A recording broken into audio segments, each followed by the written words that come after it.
The streets in the northern Italian town of Asolo tell a remarkable story of time and artistry.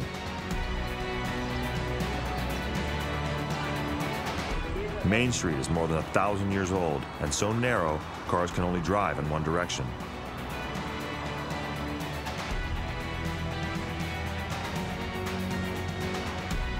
Other streets in town pay homage to centuries of writers and artists who lived and worked here, including English poet Robert Browning.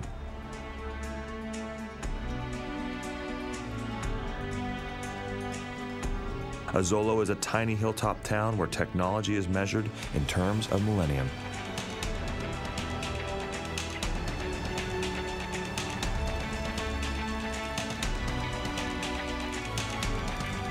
The fountain in the plaza is still fed by an ancient Roman aqueduct.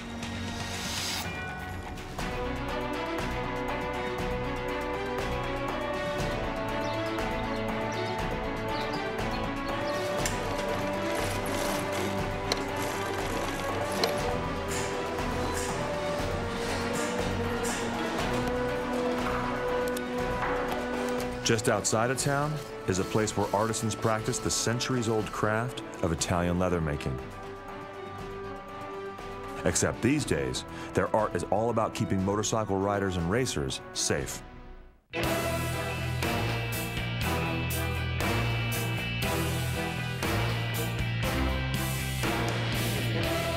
Historically, riding and racing motorcycles has always been dangerous.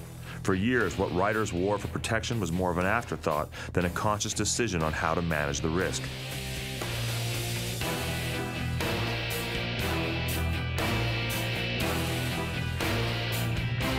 As late as the 1980s, racers rarely walked away from a crash without serious injury. My bike slid. I couldn't get my hand out in time and went down so fast, so it broke my hand right here. Casts on both hands, big high side in qualifying, didn't even think I was going to be able to race.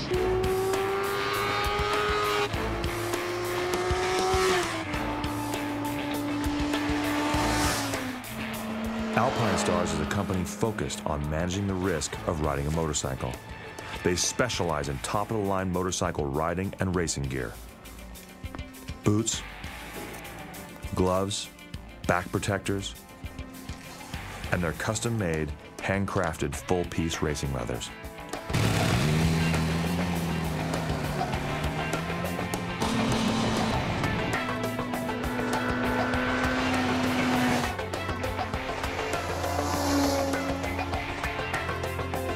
Alpinestars riding gear can be seen on the roads and racetracks around the world.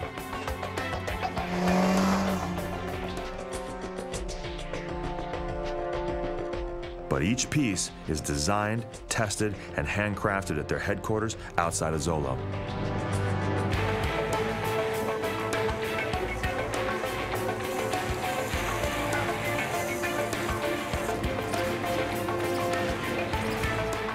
Inside the Alpinestars factory, technology is state-of-the-art, and the goal is a constant search to find new ways to protect people who ride or race motorcycles. The ubiquitous leather jacket is long gone these days. We have companies like Alpenstar putting together products that protect us. So if you're thinking about getting into motorcycling, if you're into motorcycling and you're wearing a black leather jacket, you've got to start thinking about companies that are putting together these products.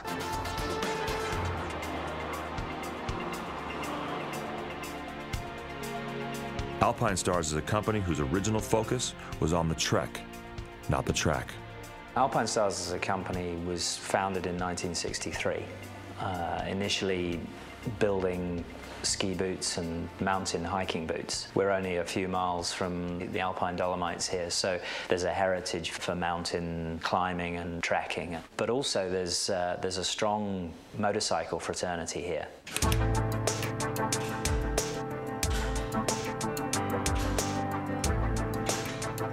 On the first floor of the Alpinestars building, there's what looks like a high-fashion Italian showroom. It's open to the public. Except for helmets, you can find anything you need to protect yourself on a motorcycle.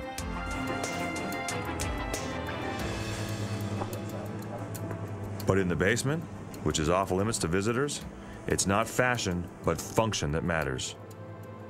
This is where all Alpinestars riding gear is designed and tested. To reduce the risk of injury in a crash, nothing can be left to chance because even the best racers crash without warning. 5 seconds in front and I fell down with 3 laps to go. What was I thinking?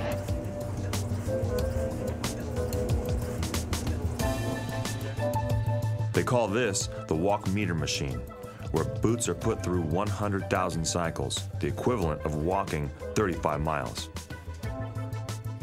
But the test is really about how the boot will perform when riding. Will it hold up to the stress and strain of sudden major impact? Obviously, the foot is a complex piece of physiological anatomy, and it's very important to stop the force of an impact being transmitted in a very pure form straight to the joints of the foot or up to the knee. Absorbing the force of an impact and spreading that energy out away from the body are fundamental concepts for all protective riding gear. Here, a new back protector is being tested by repeatedly dropping a 10-pound weight and measuring where the energy from the impact goes. This test will be repeated hundreds of times. The initial impact spread is important because it prevents the actual impact energy being directed straight through the protector into the rider's body. The back protector is really a two-part system, using a hard shell over a soft padded liner. The profile of this protector is very thin. It also is allowed to move naturally with the rider in the right direction, but not to hyperextend in the wrong direction backwards. The back protector uses man-made thermoplastic and gels to protect the rider.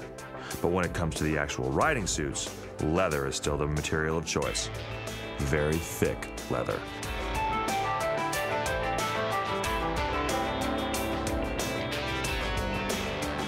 Because motorcycling is dynamic, and in the event of an accident, there's a lot of abrasion, a lot of impact, we specify 1.4 to 1.2 millimeter thickness of leather. It's considerably thicker than the average fashion garment because when the time comes, it has to go through a much more rigorous test of its properties.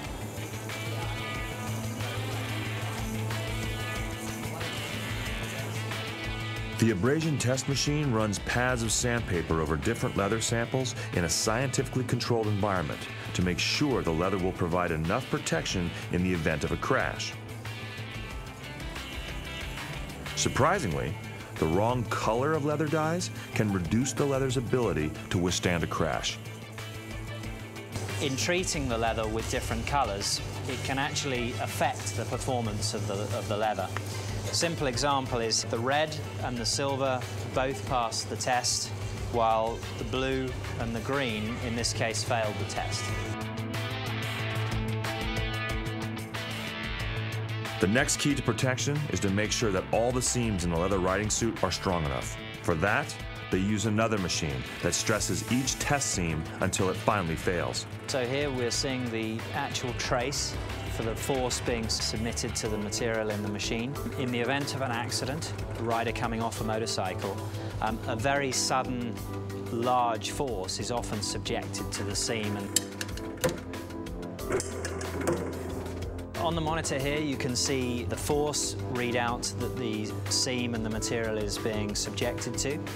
1,000 newtons on the scale here equates roughly to 500 pounds of force. So we're looking for that as the minimum standard that we require.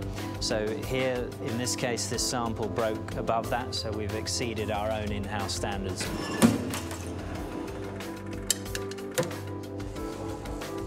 Over the past 5 to 10 years, such high-tech lab work has produced riding gear that has significantly reduced the number and severity of injuries to both riders and racers.